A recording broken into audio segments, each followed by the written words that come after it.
ನೋಡಿ, ಬುಧವಾರ ದಿನ ಸಂಕಷ್ಟಹಾರ ಚತುರ್ಥಿ ಇದೆ. ಇದು ತುಂಬ ವಿಶೇಷವಾಗಿ ಬುಧವಾರ ಬಂದಿರೋ ಅಂಥದ್ದು. ಈ ಸಂಕಷ್ಟಹಾರ ಚತುರ್ಥಿಲಿ ಗೌರಿ ಹಾಗೂ ಗಣೇಶ ಇಬ್ಬರನ್ನು ಆರಾಧನೆ ಮಾಡೋದ್ರಿಂದ ನಿಮ್ಮ ಮನೋವಾಂಛಿತ ಎಲ್ಲ ಸಿದ್ಧಿ ಆಗತ್ತೆ. ನಿಮ್ಮ ಮನೋಕಾಮನೆ ಏನಿರುತ್ತೆ ನೋಡಿ, ಅದೆಲ್ಲ ಸಿದ್ಧಿ ಆಗುತ್ತೆ.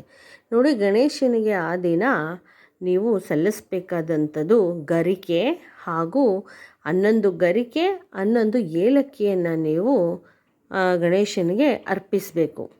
ಆನಂತರ ಪಾರ್ವತಿ ದೇವಿನೂ ಅವತ್ತಿನ ದಿನ ನೀವು ಸ್ಮರಿಸಿ ಪಾರ್ವತಿ ದೇವಿಯನ್ನು ನೀವು ಆರಾಧನೆ ಮಾಡಬೇಕು. ತಾಯಿ ಹಾಗೂ ಮಗನನ್ನು ಇಬ್ಬರನ್ನು ನೀವು ಈ ಒಂದು ಸಂಕಷ್ಟಿ ದಿನ ಆರಾಧನೆ ಮಾಡಬೇಕು. ಅದರಿಂದ ನಿಮಗೆ ಒಳ್ಳೆಯದಾಗತ್ತೆ. ಮತ್ತು ಆ ದಿನ ಏನಂದರೆ, ಪಾರ್ವತಿನ ಸಾಕ್ಷಾತ್ ಶಿವ ಏನು ಮಾಡಿದ್ದು ಅಂದರೆ, ಪಾರ್ವತಿ ಶಿವನ ಕೋಪವನ್ನು ಮಾಡಿಕೊಂಡು ಹೋದಾಗ ಪಾರ್ವತಿಗೆ ಸಮಾಧಾನ ಮಾಡಿ ಮತ್ತೆ ವಾಪಸ್ ಕರ್ಕೊಂಡು ಬಂದಿದ್ದಂಥ ದಿನ.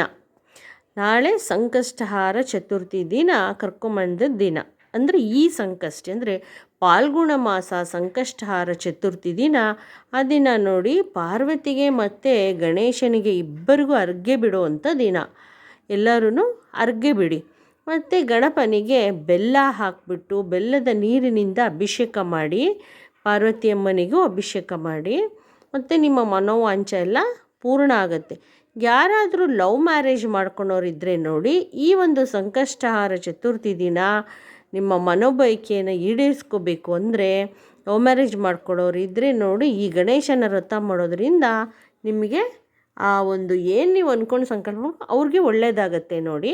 ಮತ್ತು ಗಣೇಶನಿಗೆ ಲಡ್ಡು ಅರ್ಪಣೆ ಮಾಡಬೇಕು. ಆ ದಿನ ನೀವು ಲಡ್ಡುನ ತಂದು, ಮೋತಿಚೂರ್ ಲಡ್ಡು ಅಂತ ಸಿಗುತ್ತೆ, ಅದನ್ನು ತಂದು ನೀವು ಗಣೇಶನಿಗೆ ಅರ್ಪಿಸಿ. ಆ ದಿನ ನಿಮಗೆ ಅಂದ್ಕೊಂಡಂಥ ಎಲ್ಲ ಮನೋವಾಂಛಿತ ಎಲ್ಲ ಸಿದ್ಧಿ ಆಗತ್ತೆ. ಗಣಪನಿಗೆ ಏನು ಮಾಡಬೇಕು ಅಂದರೆ, ನೀವು ಮಂತ್ರವನ್ನು ಹೇಳಬೇಕು. ಗಣಪನ ಅಷ್ಟೋತ್ರ, ಗಣೇಶನ ಮಂತ್ರ.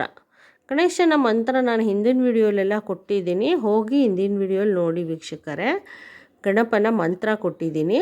ಮತ್ತು ಗಣಪನಿಗೆ ಓಂ ಗಂ ಗಣಪತಿಯೇ ನಮಃ ಅಂತ 108 ಬಾರಿ ಗಣಪತಿಯನ್ನು ಸ್ಮರಿಸಿ. ಗಣಪತಿಯನ್ನು ನೀವು 108 ಬಾರಿ ಸ್ಮರಿಸೋದ್ರಿಂದ ನೋಡಿ, ಗಣೇಶನ ಒಂದು ಮಂತ್ರ ಸಿದ್ಧಿ ಆಗುತ್ತೆ ನಿಮಗೆ. ಗಣಪನಿಗೆ ಆರಾಧನೆ ಮಾಡೋದ್ರಿಂದ ನಿಮಗೆ ನಿಮ್ಮ ಮನೋಬಯಕೆಯನ್ನು ಈಡೇರುತ್ತೆ. ಮತ್ತು ಯಾರಿಗಾದರೂ ಕೆಲಸ ಇಲ್ಲ, ಕೆಲಸ ಸಿಕ್ಕಿಲ್ಲ, ಮತ್ತು ಕೆಲಸ ಮನೇಲಿ ಏನಾದರೂ ಬಿಸ್ನೆಸ್ಸು ಇಂಪ್ರೂವ್ ಆಗ್ತಿಲ್ಲ, ಕೆಲಸ ಎಲ್ಲೂ ಸಿಗ್ತಿಲ್ಲ ಅನ್ನೋರು ಕೂಡ ನಾಳೆ ಸಂಕಲ್ಪ ಮಾಡಿ ಗರಿಕೆಯನ್ನು ಅರ್ಪಿಸಿ, ಮೋತಿಚೂರ್ ಲಡ್ಡನ್ನು ಅರ್ಪಿಸಿ, ಪಾರ್ವತಿಯಮ್ಮನಿಗೆ ಅಭಿಷೇಕ ಮಾಡೋದ್ರಿಂದ, ತಾಯಿ ಹಾಗೂ ಇಬ್ಬರನ್ನು ನೀವು ಸ್ಮರಿಸೋದ್ರಿಂದ ನೋಡಿ, ನಾಳೆ ಇದು ಗಣೇಶನ ಹಬ್ಬ ಮಾಡಿದಷ್ಟೇ ಪುಣ್ಯ ಫಲ ಸಿಗುತ್ತೆ. ಅದರಿಂದ ನೀವೇನು ಅನ್ಕೊತೀರೋ ನಿಮ್ಗೆ ಒಳ್ಳೆ ಕಡೆ ಕೆಲಸ ಸಿಗುತ್ತೆ, ಬಿಸ್ನೆಸ್ ಚೆನ್ನಾಗಿ ಇಂಪ್ರೂವ್ ಆಗುತ್ತೆ. ನೀವು ಯಾವುದೇ ಟೆನ್ಷನ್ ಮಾಡ್ಕೊಬೇಕಾಗಿಲ್ಲ, ಯೋಚನೆ ಮಾಡಬೇಕಾಗಿಲ್ಲ ನೋಡಿ. ಕಾಯಕವೇ ಕೈಲಾಸ. ನೀವು ಏನೂ ಹೆದರ್ಕೋಬಾರ್ದು, ಯಾವ ವಿಚಾರಕ್ಕೂ ನೀವು ಭಯ ಪಡೋ ಅಗತ್ಯ ಇಲ್ಲ. ಗಣಪನ ಸ್ಮರಿಸಿ ಈ ಸಂಕಷ್ಟಹಾರ ಚತುರ್ಥಿಲಿ ನೀವು ಅಂದ್ಕೊಂಡಿದ್ದ ಕೆಲಸ ಕಾರ್ಯ ಎಲ್ಲ ಸಿದ್ಧಿ ಆಗತ್ತೆ. ಮತ್ತು ಮಕ್ಕಳು ಯಾರು ಓದ್ತಾ ಇಲ್ಲ ಸರಿಯಾಗಿ ಅಂದರೆ, ಆ ಮಕ್ಕಳ ಕೈಯಲ್ಲಿ ತಾಯಂದಿರಾದವರು ಗಣೇಶನಿಗೆ ಅಭಿಷೇಕ ಮಾಡಿಸಿ 2 ಕಡ್ಡಿ ಎಣಿಸಿ ಗಣೇಶನ ಕುಂಡ್ರಿಸಿ, ಪುಟಾಣಿ ಮಕ್ಕಳನ್ನು ಕುಂಡ್ರಿಸಿ ನೀವು ಮಂತ್ರ ಅವರಿಗೆ ಉಪದೇಶ ಮಾಡಿ ಅವರು ಹೇಳ್ತಾರೆ. ಆಗ ಮಕ್ಕಳು ಚೆನ್ನಾಗಿ ಓದ್ತಾರೆ, ವಿದ್ಯಾವಂತ ಆಗ್ತಾರೆ. ಅದರಿಂದ ನೀವು ಹಾಗೂ ನಿಮ್ಮ ಮಕ್ಕಳು ಎಲ್ಲರಿಗೂ ಒಳ್ಳೆಯದಾಗತ್ತೆ. ಮತ್ತು ಮಕ್ಕಳ ಕೈಲಿ ಓಂ ಗಂ ಗಣಪತಿಯೇ ನಮಃ ಅಂತ 108 ಬಾರಿ ಹೇಳಿಸಿ. ಮತ್ತು ಇನ್ನೊಂದು ವಿಚಾರ ಏನಪ್ಪ ಅಂದರೆ, ಮಕ್ಕಳಿಗೆ ಇನ್ನೂ ಒಂದು 108 ಇರುವಂಥದ್ದು ಗಣೇಶನ ಅಷ್ಟೋತ್ರ ಸಿಗುತ್ತೆ. ಆ ಅಷ್ಟೋತ್ರನ 108 ಅಷ್ಟೋತ್ರ ಇರುತ್ತೆ. ಅದನ್ನು ಒಂದೊಂದೇ ಮಂತ್ರ ಹೇಳ್ತಾ ಗಣೇಶನಿಗೆ ಆ ಒಂದೊಂದೇ ಅಕ್ಷತೆ ಕಾಳನ್ನ ರೆಡಿ ಮಾಡ್ಕೊಬೇಕು. ನೀವು ಒಂದೊಂದೇ ಅಕ್ಷತೆ ಕಾಳನ್ನ ನೀವು ಗಣಪನ ಮೇಲೆ ಅರ್ಪಣೆ ಮಾಡಬೇಕು. ಒಂದೊಂದೇ ಅಕ್ಷತೆ ಅರ್ಪಣೆ ಮಾಡೋದ್ರಿಂದ ಗಣೇಶನ ಮಂತ್ರ ಸಿದ್ಧಿಯಾಗುತ್ತೆ.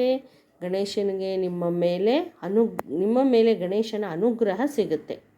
ಅದರಿಂದ ಮಕ್ಕಳಾಗಲಿ ನೀವಾಗಲಿ ಎಲ್ಲರೂ ಮಾಡಿ, ನಿಮಗೆಲ್ಲ ಒಳ್ಳೆಯದಾಗಲಿ ಅಂತ ಆ ದೇವರಲ್ಲಿ ನಾನು ಕೇಳ್ಕೊಳ್ತೀನಿ. ಮತ್ತು ನನ್ನ ಚಾನಲ್ನ ದಯವಿಟ್ಟು ಸಬ್ಸ್ಕ್ರೈಬ್ ಮಾಡಿ ನನಗೆ ಸಪೋರ್ಟ್ ಮಾಡಿ ವೀಕ್ಷಕರೇ. ನಮಸ್ತೆ. ಇನ್ನೂ ಹೆಚ್ಚು ವಿಷಯಗಳನ್ನ ತಗೊಂಡು ನಿಮಗೆ ನಾನು ಬರ್ತೀನಿ. ನೆಕ್ಸ್ಟ್ ವಿಡಿಯೋಲಿ ಸಿಗ್ತೀನಿ. ನಮಸ್ತೆ.